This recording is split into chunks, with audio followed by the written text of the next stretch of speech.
Dans la nature impitoyable du parc national de Big Bend, un ranger vétéran a disparu lors d'une patrouille de routine après avoir laissé sa radio de service derrière lui. Les recherches qui ont suivi n'ont rien donné d'autre que son véhicule de patrouille verrouillé et pendant 2 années angoissantes, le désert a gardé son silence alors que l'affaire devenait non résolue. Puis, 2 adolescents explorant un puits de mine oublié à 50 km de là ont trouvé son revolver dans un endroit où il n'aurait jamais dû se trouver. Et le fait que les 6 chambres étaient vides a brisé la théorie officielle, révélant le premier indice d'une vérité bien plus sombre.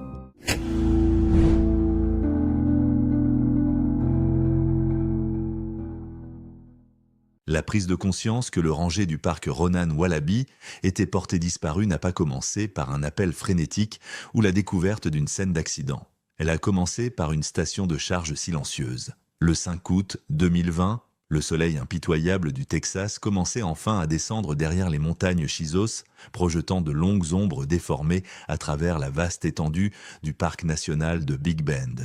À la station de Rangers de Panther Junction, le centre névralgique des opérations du parc, le changement d'équipe du soir était en cours. Les radios étaient échangées, les rapports classés et le bourdonnement tranquille de la fin administrative remplissait l'air. C'était la routine, jusqu'à ce que ça ne le soit plus. Ronan Wallaby, un vétéran de 61 ans du service des parcs nationaux, ne s'était pas présenté. Dans un parc s'étendant sur plus de 320 000 hectares, de certains des terrains les plus accidentés et isolés des États-Unis continentaux, les retards étaient courants. Un ranger pouvait être retenu en aidant un automobiliste en panne, naviguant sur un sentier difficile ou prenant simplement un moment de plus que prévu pour revenir d'un secteur de patrouille éloigné. Initialement, les superviseurs de service ont supposé un retard mineur. Ronan connaissait le parc mieux que presque tout le monde. Son expérience était un pilier des opérations de la station. Mais alors que les minutes s'étiraient vers 1 heure, une vérification de routine des registres d'équipement a révélé quelque chose qui a instantanément transformé l'atmosphère d'une légère inquiétude en anxiété aiguë. La radio portable de Ronan, sa ligne de vie dans le désert désolé, était toujours posée dans sa station de charge à l'intérieur de la station. Pour n'importe quel ranger, s'aventurer sur le terrain sans radio était une violation importante du protocole. Pour un ranger avec les décennies de service méticuleux de Ronan, c'était impensable. Ce n'était pas un oubli, cela ressemblait à un signal d'alarme flagrant. Les superviseurs ont immédiatement tenté de joindre Ronan sur son téléphone portable personnel, mais l'appel est tombé directement sur la messagerie vocale. Peu surprenant étant donné la couverture notoirement inégale dans une grande partie du parc. La priorité immédiate est devenue de localiser ces derniers déplacements connus. Les enquêteurs ont commencé à interroger les rangers qui étaient de service cet après-midi-là. Le ranger Von Hopper a été identifié comme la dernière personne à avoir parlé avec Ronan. Hopper, un collègue avec plusieurs années à Big Bend, a raconté une brève interaction en fin d'après-midi. Selon Hopper, il avait reçu un rapport, relayé par le dispatching principal, de fumée de feux de camp non autorisés repérés près de la zone isolée de la mine Mariscal. La mine Mariscal, un site d'extraction de mercure abandonné, était située dans l'une des sections les plus isolées du parc, près du Rio Grande. Hopper a expliqué que l'équipe touchait à sa fin et que le rapport était mineur, mais le protocole dictait qu'il fallait enquêter. Ronan, entendant les détails, s'était apparemment porté volontaire pour s'en charger. Hopper se souvenait que Ronan avait mentionné que ce serait une vérification rapide, une dernière boucle de patrouille avant de retourner à Panther Junction pour signer sa sortie. Interrogé sur la radio, Hopper a suggéré que Ronan semblait inhabituellement pressé, peut-être préoccupé par l'idée d'aller sur le site et de revenir avant que le soleil ne se couche complètement. Dans cette précipitation, a supposé Hopper, Ronan avait simplement oublié de prendre la radio de la station de charge. Cela semblait une explication plausible, même pour quelqu'un d'aussi expérimenté que Ronan. Avec un emplacement probable établi, des unités de patrouille ont été immédiatement dépêchées vers la route d'accès de la mine Mariscal. Le trajet lui-même était long et ardu, nécessitant des véhicules à garde au sol élevé pour naviguer sur les pistes de terre non entretenues. La chaleur d'août, même après le coucher du soleil, restait oppressante, s'accrochant au paysage. Il était tard dans la soirée lorsque les unités de recherche ont localisé le véhicule de patrouille de Ronan. Il était garé près de l'entrée de l'ancienne zone minière, arrêté sur la piste d'une manière cohérente avec un arrêt de patrouille standard. Le véhicule était verrouillé.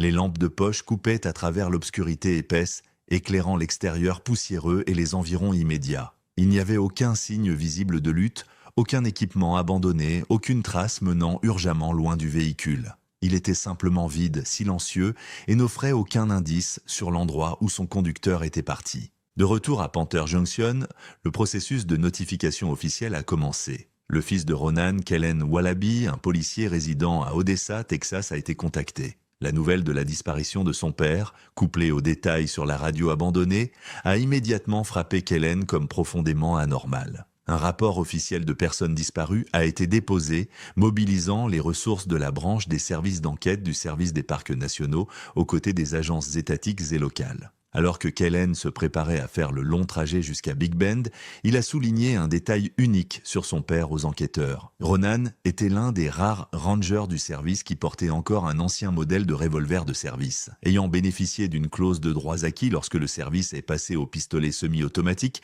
Ronan préférait la fiabilité de l'arme qu'il portait depuis des décennies. C'était un détail qui définissait son approche old school du travail et maintenant c'était une information critique dans la recherche d'un agent fédéral armé disparu. L'aube du 6 août a mis en évidence toute l'ampleur du défi.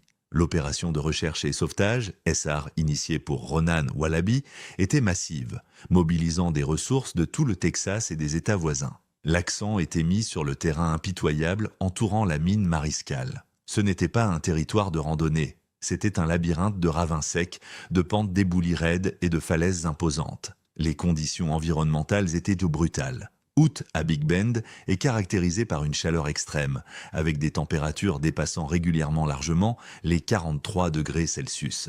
L'air lui-même semblait lourd, une présence physique qui pesait sur le paysage.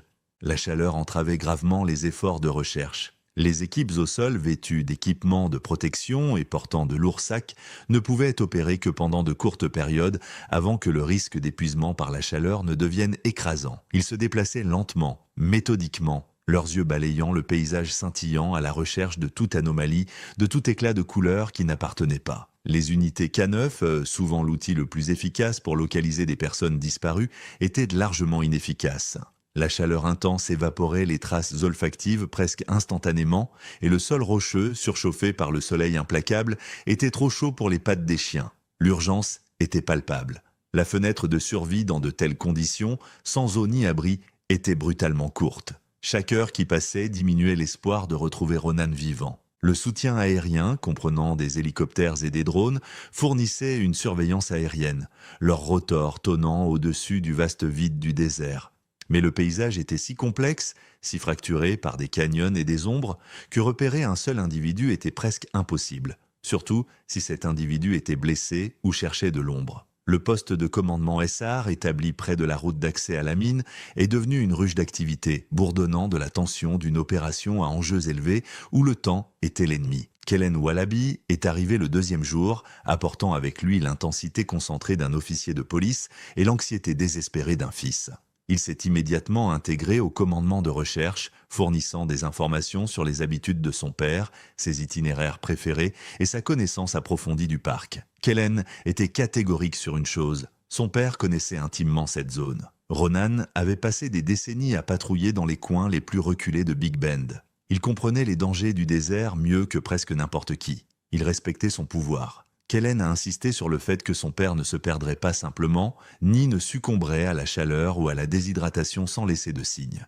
Une indication de sa direction de déplacement. Si Ronan était blessé, il saurait comment signaler de l'aide, comment maximiser ses chances d'être trouvé. L'absence complète de toute trace était l'aspect le plus alarmant de la disparition. Cela suggérait quelque chose d'entièrement différent. Pendant que la recherche physique se poursuivait sous le soleil impitoyable, les enquêteurs ont commencé à examiner la raison pour laquelle Ronan se trouvait dans la zone de la mine Mariscal en premier lieu.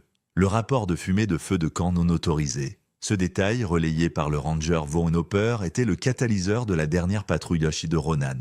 En période de risque d'incendie élevé, de tels rapports étaient pris au sérieux. Mais lorsque les enquêteurs ont fouillé dans les registres de dispatch, ils ont rencontré une impasse déconcertante. Le rapport avait été fait anonymement. Il n'y avait pas d'identification de l'appelant, pas de numéro de rappel, et la description de l'emplacement était vague, juste une référence générale à la zone de Mariscal. Les efforts pour retracer l'origine de l'appel se sont avérés infructueux. Il semblait avoir été fait d'un endroit qui masquait efficacement son signal. De plus, des recherches approfondies et méticuleuses de la zone où la fumée avait été signalée n'ont rien donné. Les équipes ont parcouru le sol à la recherche de toute indication d'activité humaine. Ils ont cherché des empreintes de pas, des marques de frottement, de la végétation perturbée, des objets abandonnés, tout ce qui suggérerait que quelqu'un avait été là. Ils n'ont trouvé aucun signe de Ronan. Crucialement, ils n'ont également trouvé aucune preuve d'un feu de camp récent. Il n'y avait pas de restes carbonisés de bois, pas de cendres, pas de suie tachant les rochers. Le sol était intact, la conclusion était troublante, le rapport de fumée de feu de camp semblait avoir été entièrement fictif. Cette réalisation a jeté une ombre sombre sur l'enquête. Si le rapport était faux, cela signifiait que Ronan avait été délibérément attiré dans l'un des coins les plus reculés du parc. La question était pourquoi et par qui. La réalisation que l'appel anonyme ne pouvait pas être retracé a transformé l'opération SAR en une enquête criminelle potentielle. La proximité de la mine Mariscal avec le Rio Grande, la frontière internationale entre les États-Unis et le Mexique, a naturellement dicté la phase suivante de l'enquête.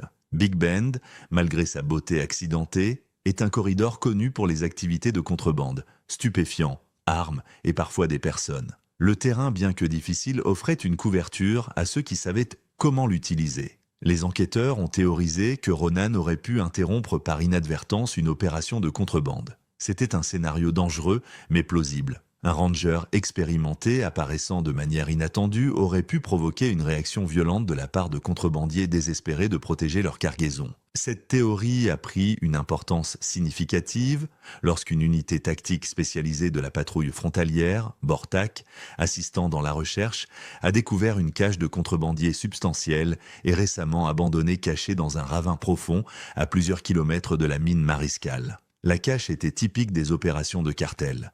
De grandes quantités d'eau en bouteilles, de la nourriture non périssable, des vêtements abandonnés et du matériel de camping rudimentaire. C'était une station de repos, un endroit où les contrebandiers pouvaient se reposer et se réapprovisionner pendant leur voyage vers le nord. La découverte a provoqué une diversion massive des ressources d'enquête. La zone autour de la cache a été traitée comme une scène de crime. Chaque article a été catalogué, analysé pour les empreintes digitales et examiné pour tout lien avec le ranger disparu. La théorie dominante s'est solidifiée. Ronan était tombé sur les individus utilisant cette cache et il l'avait enlevé ou tué. L'humeur parmi les enquêteurs s'est assombrie.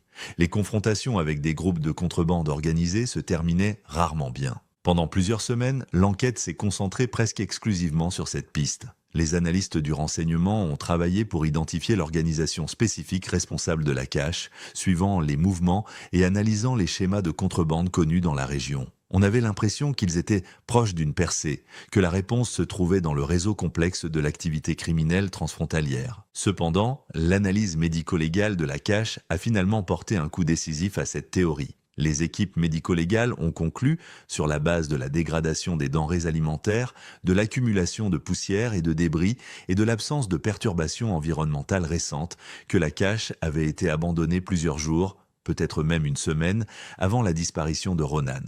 Les empreintes de pas trouvées sur le site étaient dégradées et incompatibles avec l'activité du jour où Ronan a disparu. La cache n'était pas liée à son cas. C'était une réalisation frustrante. Des semaines d'enquête intensive avaient mené à une impasse. La piste, qui avait semblé si prometteuse, s'est évaporée comme de l'eau sur le pavé du désert. Sans aucune preuve physique reliant Ronan à la cache et sans autre piste émergeant du vaste désert vide, l'enquête s'est enlisée. L'opération SAR massive a progressivement été réduite. Les hélicoptères se sont tus, les équipes au sol sont retournées à leur base d'origine et le désert a récupéré ses secrets. La disparition de Ronan Wallaby se transformait rapidement en affaire non résolue, ne laissant derrière elle que le mystère troublant du faux rapport et le vaste silence indifférent de Big Bend.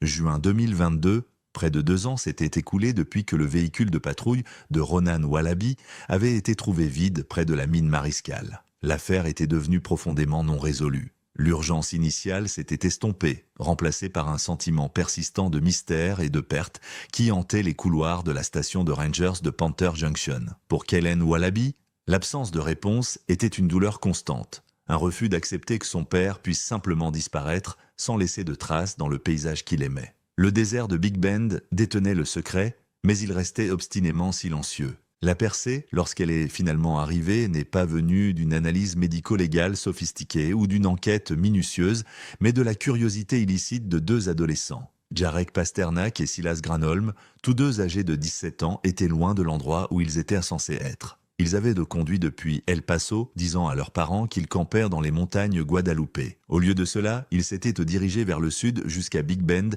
attirés par l'attrait du lointain et de l'interdit. Jarek et Silas se considéraient comme des chasseurs de trésors amateurs. Ils étaient fascinés par l'histoire de la région, en particulier les opérations minières abandonnées qui parsemèrent le paysage, vestiges d'une époque où le désert était exploité pour sa richesse minérale. Ils passèrent leur temps à rechercher de vieilles cartes, à la recherche de sites oubliés, espérant déterrer des reliques historiques. Lors de ce voyage particulier, ils campaient illégalement dans une section reculée des contreforts des montagnes Chizos, une zone loin des principaux sentiers touristiques, caractérisée par des pentes raides, une végétation dense et les restes squelettiques de l'ancienne infrastructure minière. Ils exploraient un système de ravins lorsqu'ils sont tombés sur un puits de mine non marqué et délabré. Il était à peine visible, dissimulé par des broussailles envahissantes et les débris accumulés de décennies de négligence. L'entrée était partiellement effondrée, une ouverture sombre et étroite dans la face rocheuse qui semblait expirer de l'air frais et humide,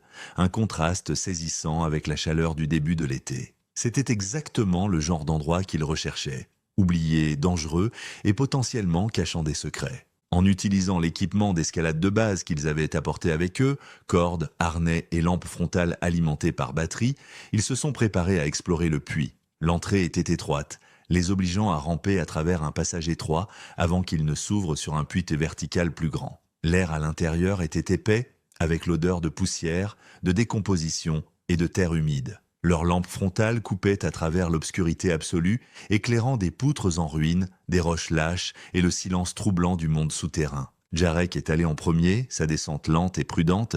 Il testait la stabilité du puits au fur et à mesure, la roche meuble se déplaçant sous ses bottes. La structure était précaire, gémissant sous leur poids. Ils ont atteint un niveau inférieur, une dérive horizontale qui s'étendait plus profondément dans la montagne. Le sol était inégal, couvert de roches tombées et de restes d'anciens équipements miniers. Le silence était profond, brisé seulement par le son de leur respiration et le cliquetis occasionnel d'une pierre délogée. Alors qu'ils avançaient de plus loin dans la dérive, la lampe frontale de Jarek a balayé un tas de débris dans une crevasse étroite. Il s'est arrêté, son attention attirée par la formation. Cela ne ressemblait pas à un éboulement naturel. Les roches semblaient délibérément empilées, pas dispersées au hasard. Les poutres étaient disposées d'une manière qui suggérait qu'elles étaient destinées à dissimuler quelque chose. L'organisation des débris était subtile, mais dans l'environnement chaotique de la mine abandonnée, elle se démarquait. « Silas, regarde ça !» a appelé Jarek, sa voix étouffée dans l'espace confiné. Ils se sont approchés du tas, leur cœur battant d'anticipation. Ils ont commencé à creuser, retirant les roches lâches et soulevant les lourdes poutres gorgées d'eau sur le côté. Le travail était difficile dans l'espace confiné, leur respiration laborieuse dans l'air poussiéreux. Sous les débris, ils ont trouvé ce qu'ils cherchaient. Une bâche en plastique noir, résistante, coincée fermement dans la crevasse. Elle était couverte de saleté et de crasse, mais elle était clairement manufacturée, une intrusion moderne dans cet environnement ancien et en décomposition. La bâche était lourde et difficile à manipuler. Ils ont lutté pour la libérer de la crevasse, le plastique s'accrochant à la face rocheuse rugueuse. Finalement, ils ont réussi à la sortir au centre de la dérive. Elle était étroitement enroulée, sécurisée avec du ruban adhésif résistant. Ils ont coupé le ruban, leurs mains tremblant d'anticipation. Quel genre de trésor avaient-ils trouvé? Ils ont déplié la bâche. À l'intérieur, ils n'ont pas trouvé de reliques de l'ère minière, mais quelque chose de bien plus récent et de bien plus troublant. Soigneusement plié, malgré la crasse et l'humidité, se trouvait un uniforme de rangée du parc. Une chemise beige, un pantalon vert olive et un chapeau de campagne distinctif. L'uniforme était immédiatement reconnaissable. Mais c'était l'objet reposant à côté de l'uniforme qui les a arrêtés net.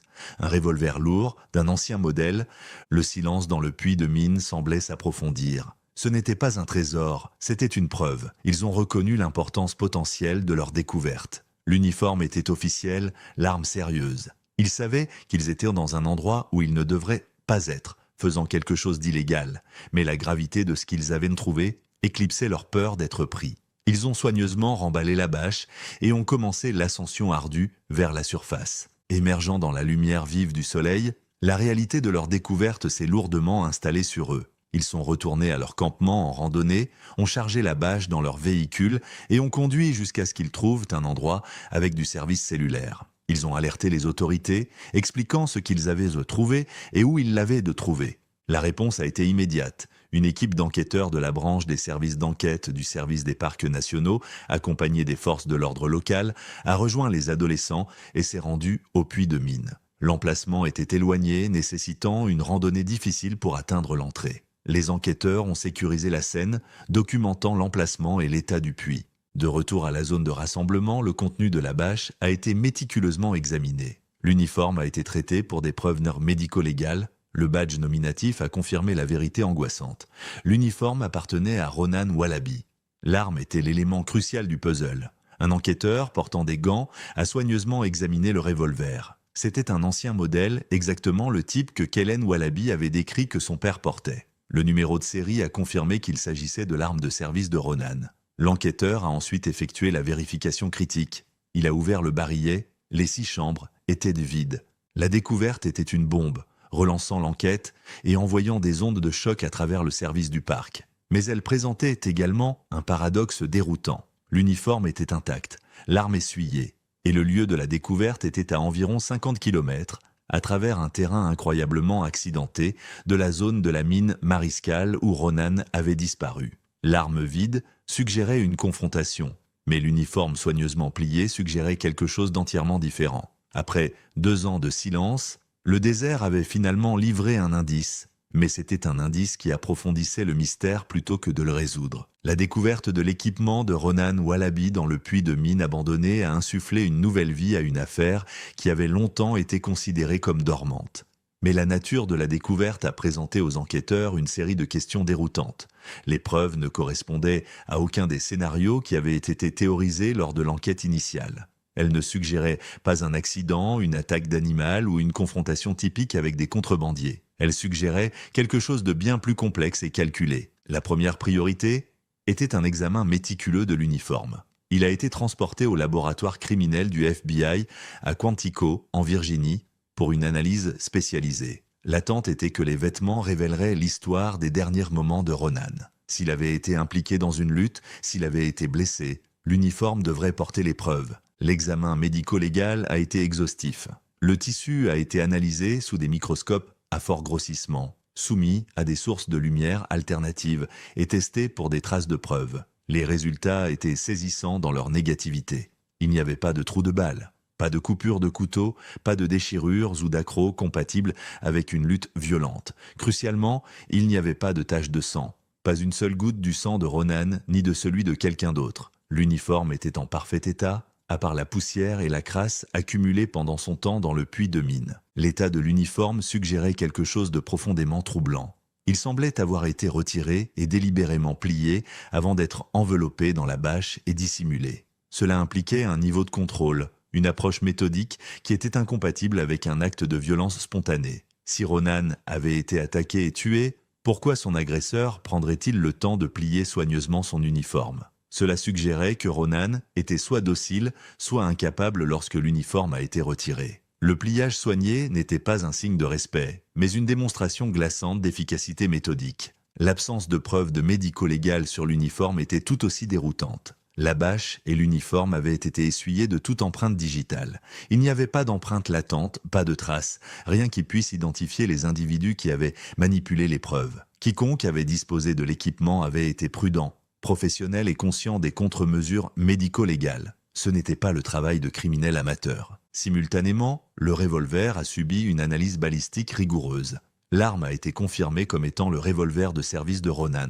Les tests médico-légaux ont confirmé que les 6 balles avaient été tirées. C'était la première preuve concrète d'une confrontation. Ronan Wallaby avait déchargé son arme, vidant complètement le barillet. Mais où et sur qui ? L'analyse des résidus du canon et du barillet a fourni une chronologie, bien que frustrantement imprécise. L'analyse suggérait que les tirs avaient eu lieu autour du moment de sa disparition, 2 ans auparavant. La dégradation des résidus rendait impossible de déterminer la date ou l'heure exacte, mais elle confirmait que les tirs n'étaient pas récents. Les implications des 6 coups étaient profondes.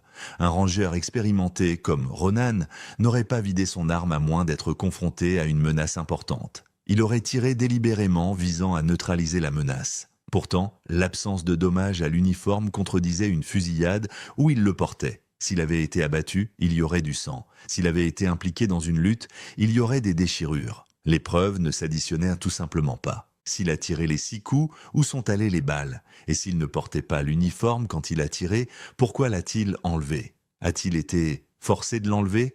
Les questions se multipliaient, chacune menant à une nouvelle couche de complexité. La prochaine étape logique était de fouiller le puits de mine lui-même. Si l'équipement y avait été trouvé, peut-être que les restes de Ronan étaient de dissimulés dans les tunnels labyrinthiques. Une équipe médico-légale spécialisée, formée à l'excavation et à la récupération en espace confiné, a été amenée pour effectuer une recherche approfondie du puits. La recherche était difficile et dangereuse. L'instabilité du puits, la roche meuble et les espaces confinés rendaient l'opération atrocement lente.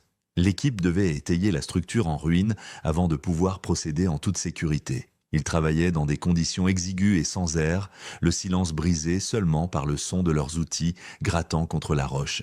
Ils ont excavé la zone où la bâche avait été trouvée, creusant profondément dans les débris accumulés, cherchant toute trace de restes humains, toute balle manquante, toute preuve supplémentaire qui pourrait expliquer ce qui s'était passé. L'excavation a duré des semaines. Les conditions étaient éprouvantes. L'air était épais de poussière, l'obscurité absolue, le danger d'effondrement toujours présent. Mais malgré l'effort méticuleux, la recherche n'a rien donné d'autre lié à l'affaire. Les restes de Ronan n'étaient pas dans le puits. Les balles manquantes n'étaient pas intégrées dans les parois rocheuses.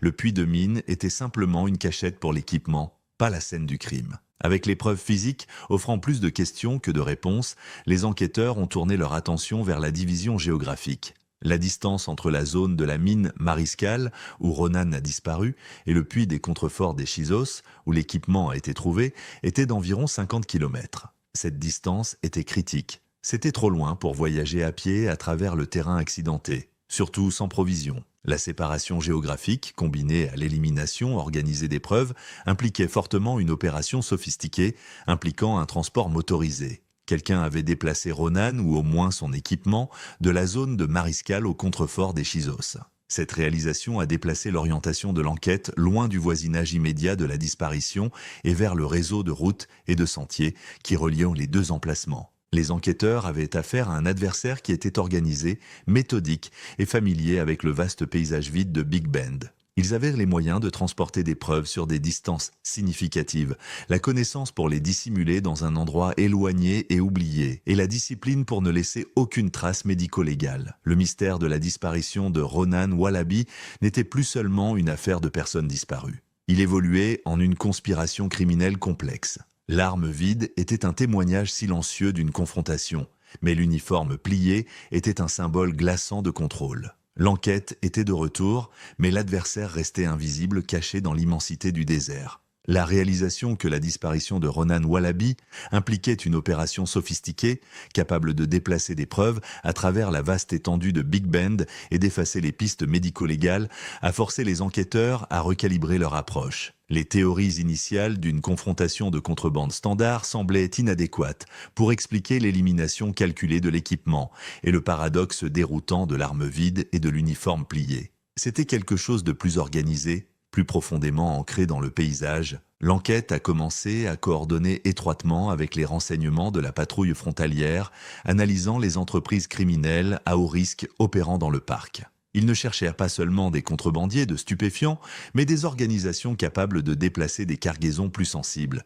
Des organisations qui privilégiaient la discrétion et le contrôle plutôt que la confrontation. L'analyse des renseignements a identifié un schéma critique. Les deux emplacements de disparition, mine Mariscal et de découverte, puis de mine des contreforts des Chizos, étaient adjacents à un système de canyon particulièrement accidenté qui traversait le cœur du parc. Ce système de canyon était connu pour être utilisé par intermittence comme corridor de trafic humain. Contrairement aux principales routes de contrebande, qui étaient constamment surveillées par surveillance électronique et patrouilles au sol, ce corridor était utilisé par des groupes hautement organisés pour déplacer des personnes vers le nord, évitant les principaux points de contrôle frontaliers. Le terrain était brutal, nécessitant une connaissance experte du paysage et une infrastructure logistique importante. Cette réalisation a fourni un nouveau contexte pour les preuves. Les opérations de trafic humain sont caractérisées par un haut degré d'organisation et de contrôle. Les victimes sont une cargaison précieuse et les organisations impliquées feront tout leur possible pour protéger leur investissement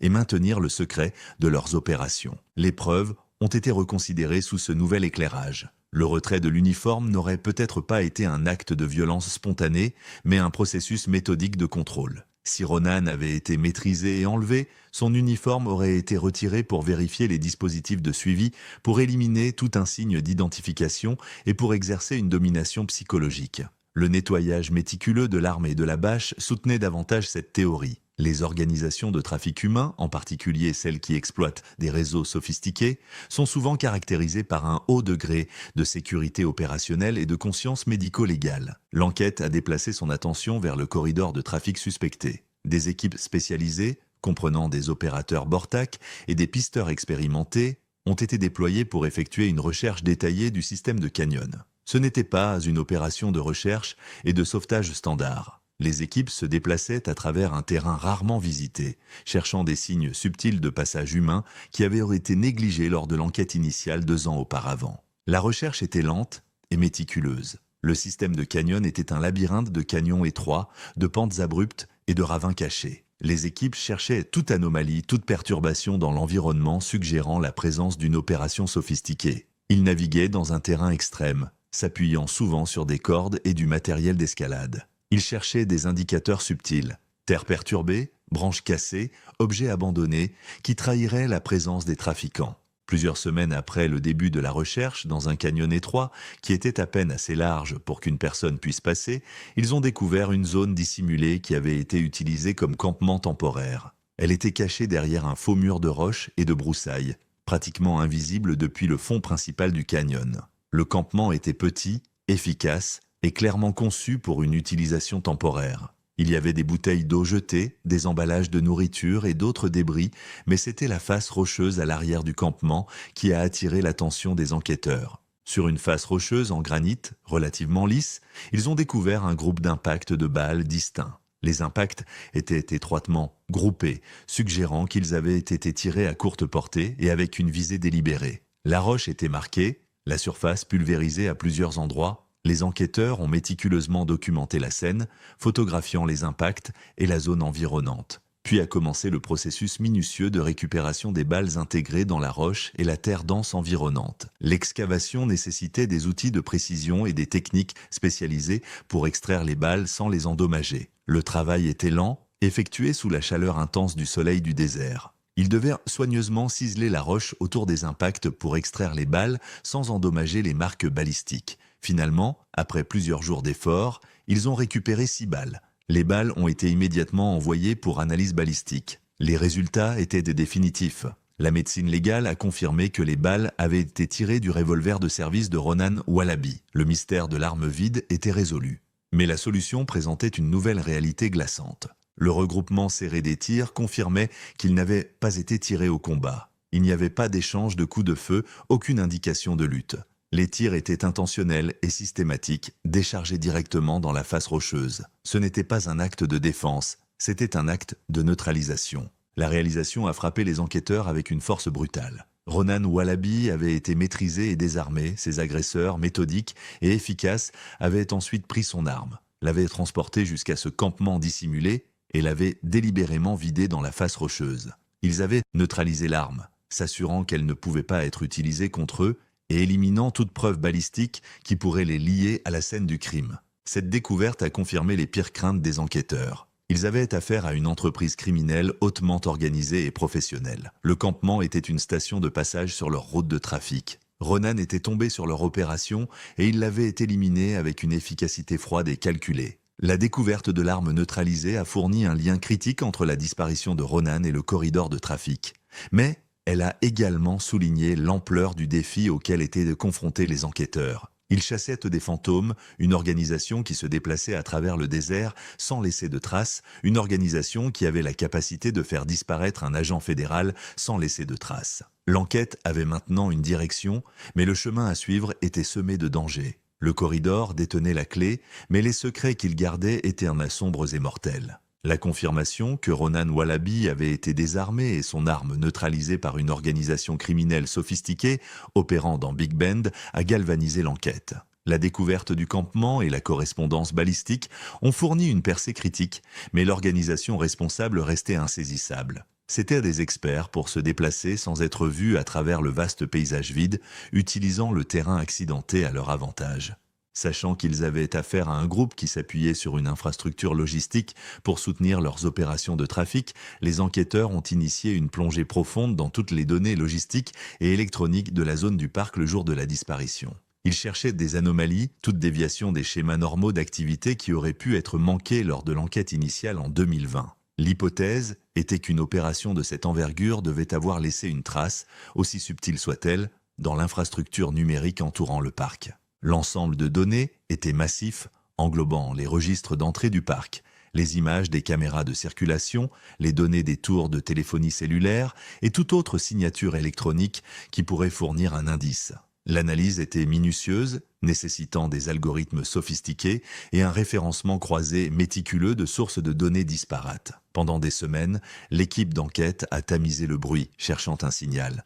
La percée n'est pas venue de l'intérieur des limites du parc, mais de la périphérie. Les enquêteurs ont commencé à analyser les données des lecteurs automatiques de plaques d'immatriculation, ALPR, et les données associées des stations de pesage des véhicules commerciaux entourant la zone du parc.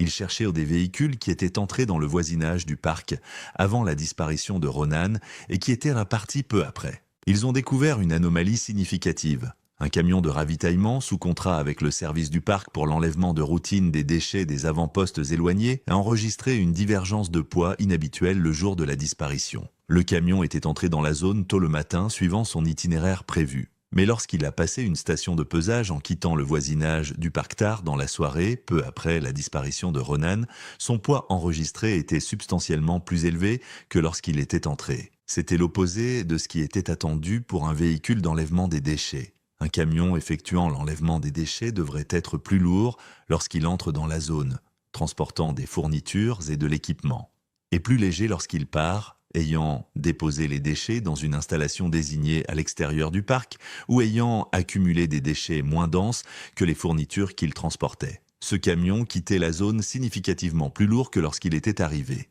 La divergence n'était pas mineure, elle était substantielle, suggérant que le camion transportait une charge importante. Les implications étaient immédiates et profondes. Le camion avait l'autorisation d'accéder aux zones reculées du parc, des zones interdites au grand public. C'était une couverture parfaite pour une activité illicite. L'anomalie de poids suggérait que le camion avait ramassé une cargaison non autorisée dans la zone du parc. Étant donné le moment et l'emplacement, les implications étaient stupéfiantes.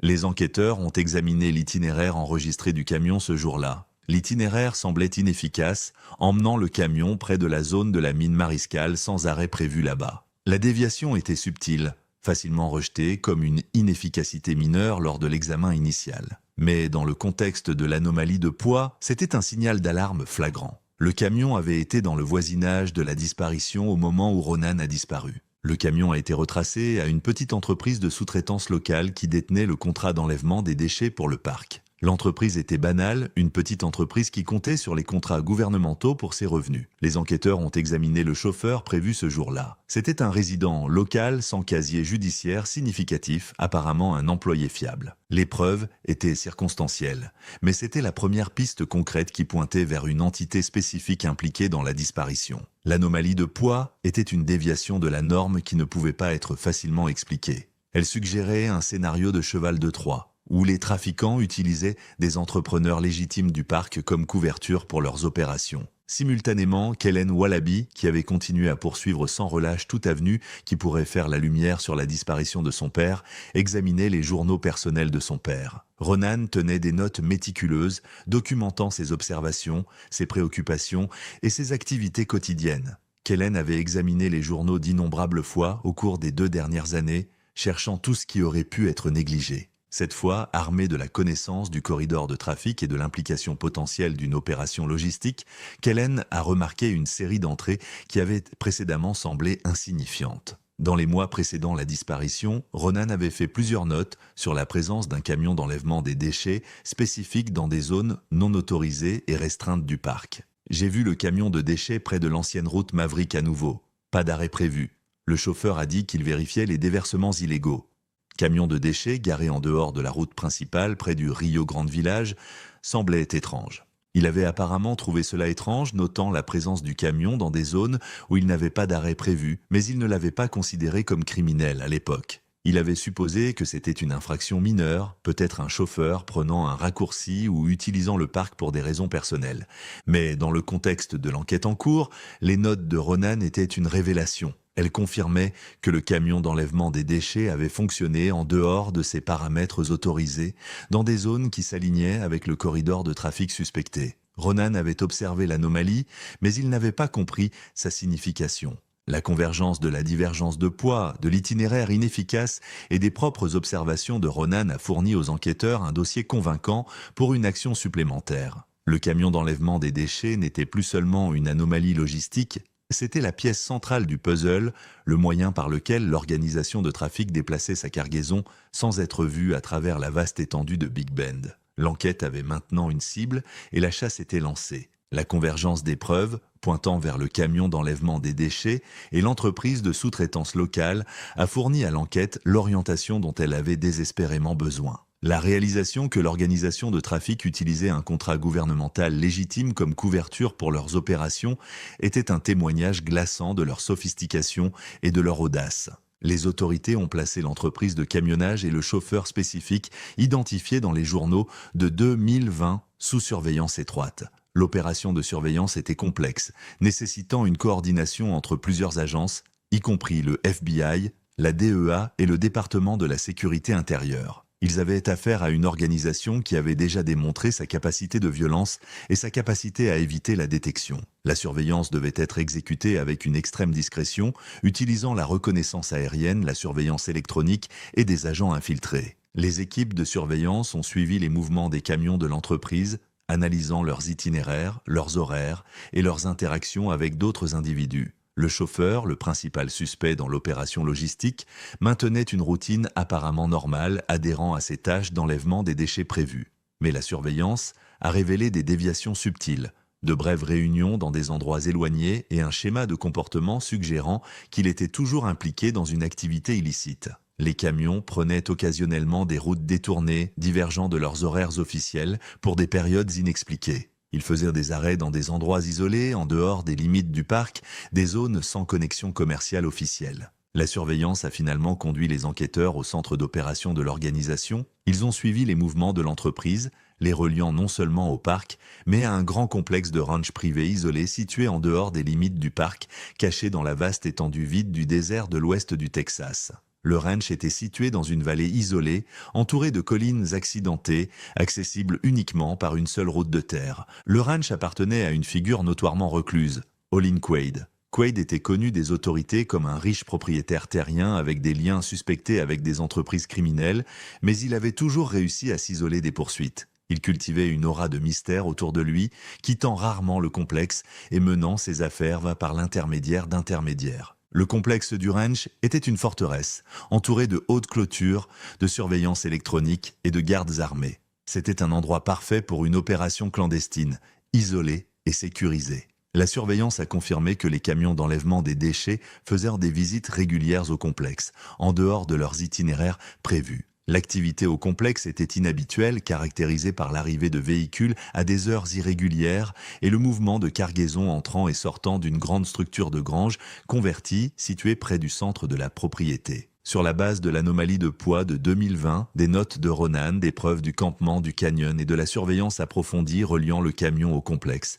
un groupe de travail multi-agences a obtenu des mandats à haut risque pour le raid du complexe et l'arrestation d'Olin Quaid et du chauffeur de camion. L'opération a été planifiée avec un soin méticuleux. Le complexe était grand, les suspects étaient probablement armés et le potentiel d'une situation d'otage était élevé. Le raid était prévu pour les premières heures du matin utilisant l'élément de surprise. Le groupe de travail comprenait des agents du FBI, de la DEA, de la patrouille frontalière et des Texas Rangers soutenus par des équipes tactiques et des moyens aériens. Le raid a été exécuté dans les heures précédant l'aube. Un convoi de véhicules blindés, soutenu par des hélicoptères, s'est déplacé rapidement sur la route de terre menant au ranch.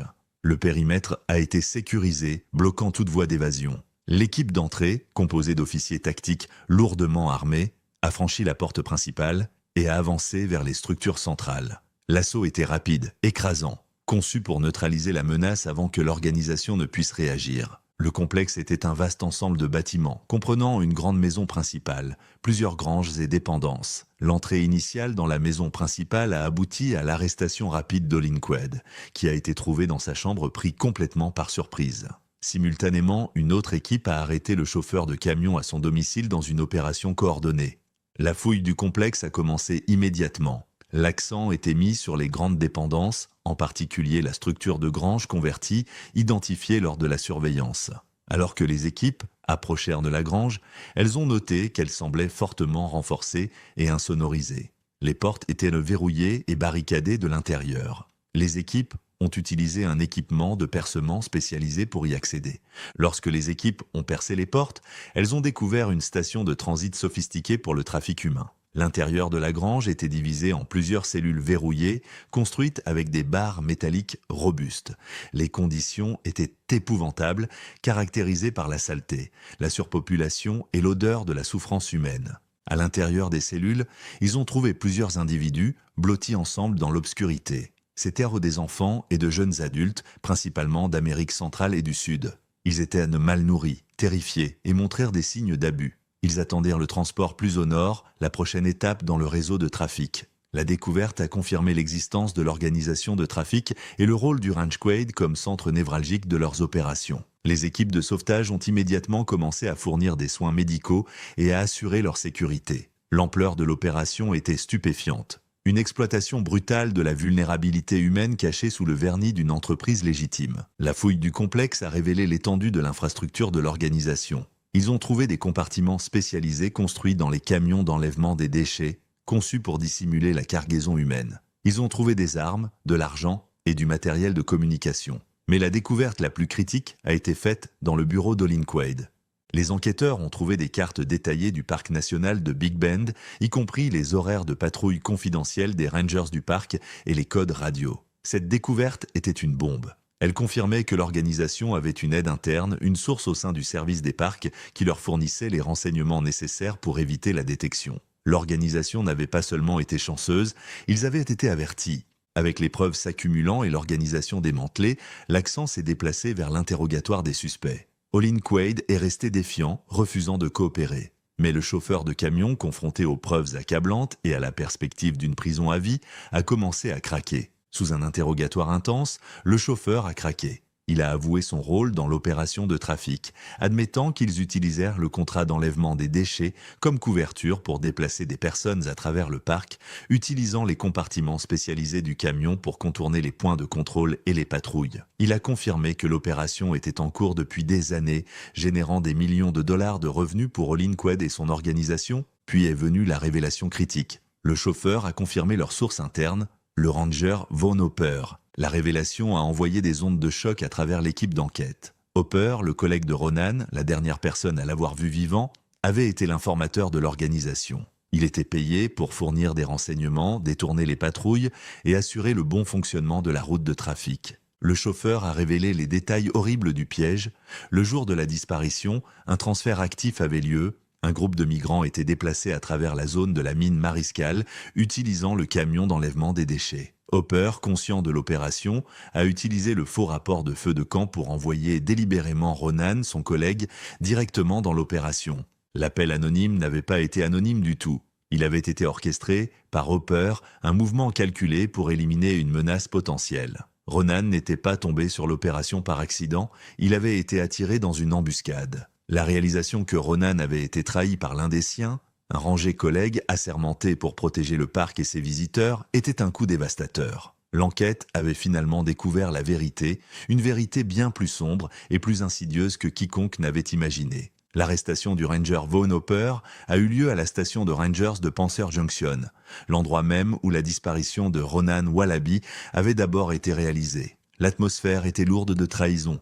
Hopper a été mis en garde à vue sans incident, ses collègues regardant dans un silence stupéfait. La réalisation que l'un des leurs avait orchestré la disparition d'un rangé collègue était un coup dévastateur, brisant la confiance qui sous-tendait leur travail dangereux. Confrontés aux preuves accablantes, les horaires de patrouille confidentiels trouvés au complexe, les codes radio et la confession détaillée du chauffeur de camion, Hopper est resté presque complètement silencieux.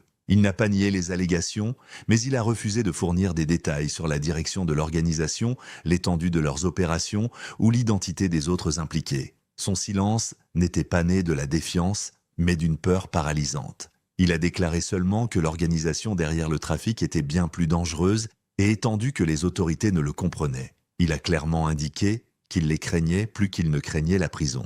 Alors que Hopper restait silencieux, le chauffeur de camion, cherchant un accord de plaidoyer, a fourni les derniers détails horribles de ce qui est arrivé à Ronan Wallaby. Il a expliqué que Ronan, répondant au faux rapport de feu de camp, était arrivé dans la zone de la mine Mariscal juste au moment où le transfert avait lieu. Il avait interrompu l'opération, témoin du chargement des migrants dans les compartiments spécialisés du camion d'enlèvement des déchets. Ronan a été rapidement maîtrisé par plusieurs hommes armés, y compris le chauffeur et d'autres membres de l'organisation. Il a été désarmé avant d'avoir eu la chance de dégainer son arme. Son revolver a été pris, plus tard vidé au campement du canyon pour le neutraliser. Il a été forcé de retirer son uniforme, un processus méthodique pour vérifier les dispositifs de suivi et exercer un contrôle. Il a ensuite été forcé à l'arrière du camion avec la cargaison humaine et transporté hors du parc. L'anomalie de poids enregistrée à la station de pesage était le résultat du poids ajouté des migrants et de Ronan Wallaby. Ronan a été exécuté plus tard dans la journée au ranch d'Olinquade. L'organisation ne pouvait pas risquer de laisser un agent fédéral en vie.